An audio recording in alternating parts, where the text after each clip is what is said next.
I'm Erica, and I've been coming to Girls Garage since I was 10 years old. One of the first projects that almost every girl does at Girls Garage is build a toolbox. So today, we're going to be building a toolbox. Head to toe safety check. I have my hair tied back, my safety glasses, my strings tucked in, long pants, and closed-toed shoes. Now let's get started. We're using pine lumber to build our toolboxes, and we're using 1x10s, 1x6s, and 1x2s. This is our cut list.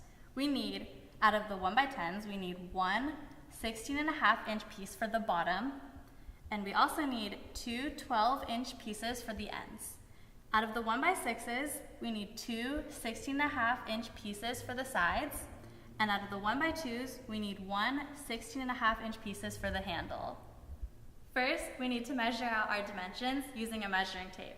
I'll mark it using a caret, which looks like an arrowhead. Now I'm going to use my speed square, line it up with my caret, and draw a line across. I'm going to use a chop saw to make all of my cuts. I'm using a chop saw because they make cross cuts which go across the grain of the wood. I'm going to repeat this process until all of my wood is cut. Now that I have all my pieces, I'm going to cut the diagonal corners off my end pieces. On my end piece, I'm going to measure 3 inches in from the corner and 6 inches down from the corner and connect the dots. I'm going to use the jigsaw to cut off this corner. I'm going to cut off both corners on both pieces. Ta-da! Now all my pieces are cut, and I'm going to give them a quick sand with the sanding block. Our first step to assembling is to attach the bottom to the sides. This is easiest done upside down. Now I'm going to use the drill and the driver.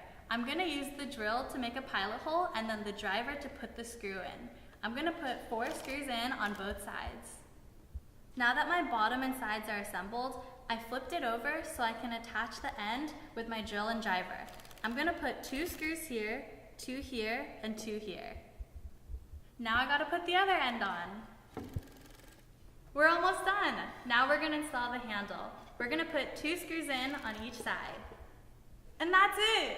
I built my own toolbox, and now I could go fill it with all my tools and go make other cool projects.